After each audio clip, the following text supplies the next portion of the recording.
Magandang araw po guys, ako po sa Dan Basasa. Nandito ko po sa bahay ng mga Varon. Nakahanda na po ang kanilang mga pagkain. Kaya nga pala excited akong kumakain. Shoutout po sa mga taong andirito sa pamamahay na ito. With permission. O tara, kain tayo guys. I-adjust yung cellphone ko ah.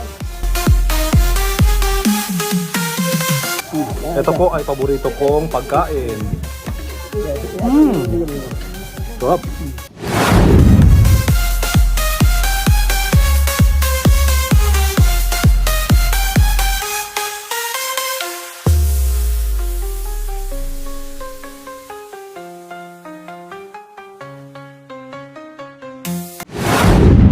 Andito po ang mga bisita po.